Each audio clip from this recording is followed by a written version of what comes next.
Hola, ¿qué tal? Soy José Luis Sánchez Noriega y hoy tenemos una sesión especial de Cineforum que vamos a dedicar a una película que podríamos decir que es un clásico contemporáneo, ¿no?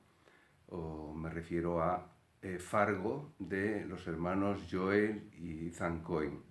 Los hermanos Coen son dos cineastas de las parejas, de hermanos cineastas, que ya hay casi una tradición desde los Lumière, ¿no? Desde los Lumière, inventores del cine, los hijos de Antoine Lumière de Lyon, que ya eran hermanos, hasta los hermanos Dardenne, los belgas que hacen este cine realista social, los hermanos Taviani en Italia, que también han hecho a la limón, ¿no? Porque hay otros hermanos cineastas en otros países, yo que sé, David y Fernando Trueba, pero han hecho películas por separado, o a lo mejor han colaborado juntos, pero no son como el caso de los hermanos Coen, que son cineastas, digamos, que los dos hacen la tarea de escribir y dirigir. De hecho, en Estados Unidos la normativa impedía que figuraran dos directores y entonces iban alternándose o uno figuraba siempre como director y otro como productor o como guionista.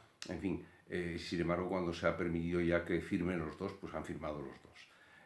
Los hermanos Coen tienen una trayectoria importante, al menos tienen unas 15 películas que están muy bien, de las cuales solamente quería yo citar ahora pues 4 o 5 títulos. La primera, que fue una comedia sorprendente, Arizona Baby, de 1987, la primera, diríamos, un poco importante. Antes tienen Sangre Fácil, que es una película más complicada.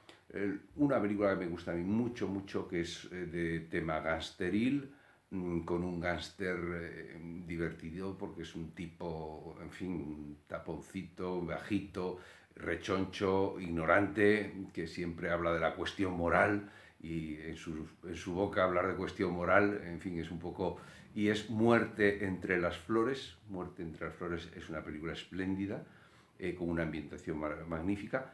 Es del 90, en el 98 hacen la que probablemente sea su película más conocida o más divulgada. Yo creo que es una comedia singular, que es El Gran Lebowski. El Gran Lebowski tiene esa figura del protagonista, el nota, que se ve envuelto en una serie de situaciones circunstanciales y que, bueno, es un tipo de alguna manera que pasa de todo y sobre todo pasa del dinero, pasa del aparentar, y es un tipo absolutamente entrañable.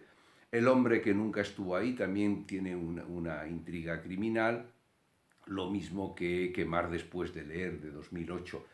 En los últimos años hay un musical espléndido que es a propósito de Llewellyn Davis, que es una película magnífica, y creo que los hermanos Coen son muy identificables en el cine que hacen, porque buscan o tienen esa especie, digamos, de trasfondo irónico, incluso de cierta sátira, con un lenguaje o con un tratamiento entre realista y de intriga criminal en varias de sus películas. Fargo, de la cual hay una serie, Fargo es de 1996 y hay una serie de televisión, por cierto, está bastante bien, que ellos la avalan como productores, y estaba el actor Billy Bob Thornton, que es sin lugar a dudas muy apropiado para esa serie, que además captura bastante bien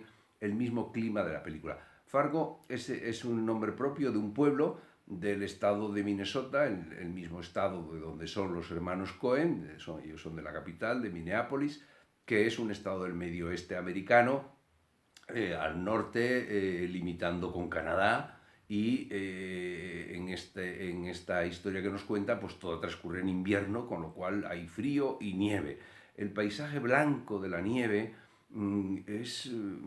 tiene algo de magia, ¿no? Tiene algo de... Por un lado, no es bello, no es una nieve bella, no son paisajes que te sobrecojan, pero sí que muestran como una especie de contraste entre esa blancura, esas llanuras nevadas sin estar pisadas, sin estar ensuciada la nieve, De repente contrasta esto con todo lo que nos está pasando y con esa violencia absolutamente desmedida y gratuita que tiene lugar en la historia.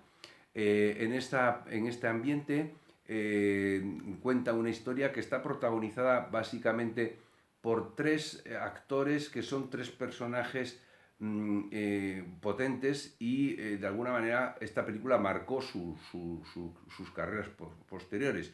El primero es el personaje de William H. Macy, que después ha hecho televisión, ha hecho cine, como el marido el vendedor de coches que está empleado en el negocio de la hija de un individuo con dinero y que invita ya en la primerísima secuencia, invita o busca dos matones para que secuestren a su mujer, pidan un rescate y de esa manera él obtener un dinero para poner en marcha un negocio.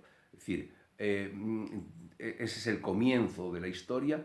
Los dos matones son dos pringados, uno de ellos es Steve Buscemi, que luego ha hecho bastantes películas casi como Gangster, etc. Y luego, sobre todo, la sheriff, que tarda media hora en aparecer, la sheriff, que es Frances McDormand, es una actriz canadiense, es una actriz que había hecho antes algunas películas, pero a partir de aquí toma un papel protagonista y espléndido. Frances McDormand, por cierto, es la esposa desde hace tiempo de Joel Cohen, de uno de los hermanos Cohen. La película habla de esa América profunda, provinciana, de negocios, de la vida cotidiana, de irse a pescar, de tener unos amigos. Es decir, habla de ese mundo donde de repente alguien tiene la ambición de dinero y genera una criminalidad que se le va de las manos. Yo creo que esta idea misma está repetida en otras películas. Es decir, el hecho de que el azar lleva a la gente muy por encima, muy por delante de donde la gente quisiera ir. Y esto aparece bastante tipificado en esta película, donde esa nieve, como he dicho antes, aparece en caminos, en carreteras, que son como sitios sin rumbo, esas huidas en el coche que va para un lado, que va para una ciudad, que va para otra. Es como los personajes se quiere decir con esto que están como desnortados, como que no saben realmente dónde ir. No hay persecuciones de coches propiamente. Casi todo está contado, digamos, a contrapelo. Por ejemplo, es espléndida la secuencia del secuestro de la mujer. Digo espléndida porque van los dos, entran en su casa a lo bestia, rompiéndolo todo, y de repente uno de ellos, uno de los matones, se hace daño y lo primero que hace es buscar pomada para ponérselo en la herida. Es decir, en vez de continuar con el secuestro y demás, busca esto.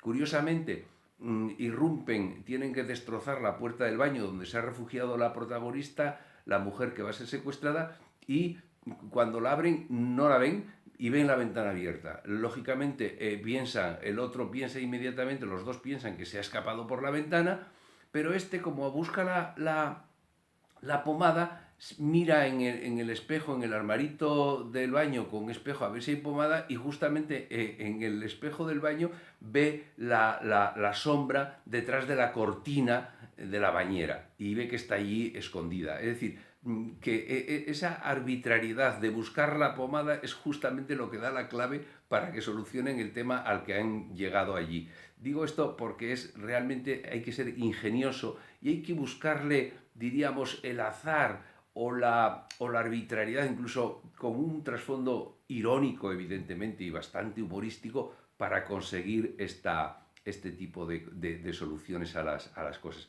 Hay mucha sátira, no hay chistes, o hay dos o tres chistes, pero además es de esto que alguien cuenta un chiste que es muy malo, ¿no? Pero hay mucho humor. Esto es muy típico de los Coen, esa especie de mirada irónica, satírica a la realidad, donde lo que hay en realidad son bosquejos de tipos humanos vistos entre excesivos siempre, a veces vistos con ternura. Por ejemplo, el matrimonio de la sheriff y el marido, que están allí los dos, que se quedan dormidos viendo un documental de bichos en la tele por la noche, que se dicen que se quieren, que ella o él le prepara a ella el desayuno. Es decir, es absolutamente cariñoso y tierno, como pocas cosas vemos en una película de cine criminal. Pero luego están los dos delincuentes que han sido contratados para llevar a cabo el secuestro, que son absolutamente deleznables en todos los sentidos. Es decir, son brutos y además muy poco inteligentes, ¿no? Digo que hay estos retratos de tipos humanos que hace que al final las películas de los hermanos Coen tienen algo del gran teatro del mundo, con esas contradicciones, con esos excesos, con esas mascaradas, que hace que la realidad sea vista como con esa caricatura o con esa exageración, esa hipérbole, que lo utiliza mucho pues para la ironía, evidentemente. Las películas siempre tienen para la violencia, quiero decir, siempre tienen ese elemento de violencia muy propio evidentemente del cine criminal, pero que aquí está exagerado. No solamente es que sea violencia gratuita, es que es gratuita y exagerada, deliberadamente exagerada. Un poco a lo Tarantino también, pero yo creo que es que participan ambos, participan de ese cine, diríamos, posmoderno, que hace de la exageración y de la violencia y de la ironía, hace un estilo.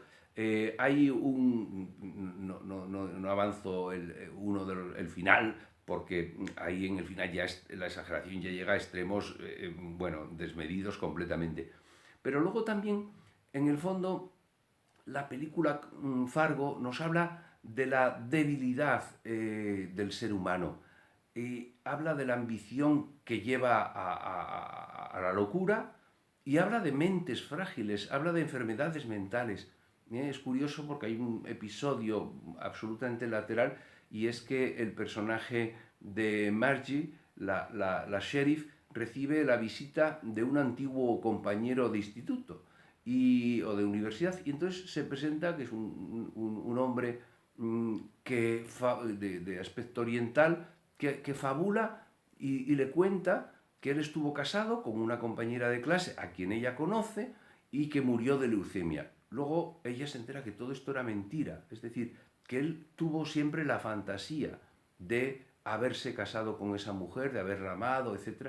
Digo esto que aparentemente es muy secundario en la película, es un episodio que dura muy poquito, porque en el fondo revela esa fragilidad mental que tienen los personajes y que afecta, por supuesto, a los dos delincuentes muy claramente, pero también yo creo que a los demás y al matrimonio protagonista del sheriff o el ayudante que tiene, que se le nota que es un hombre, pues en fin, de capacidad de deducción y de investigación pues muy limitada. Digo esto porque en el fondo los Coen al final lo que plantean en esta película es: mire usted esta vida provinciana, de rutina, de que la gente disfrute con la pesca, de que no tenga ambición.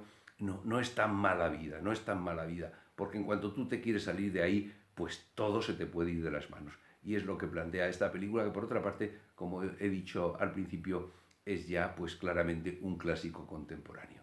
Pues nada, que disfrutéis Fargo de los hermanos Coen.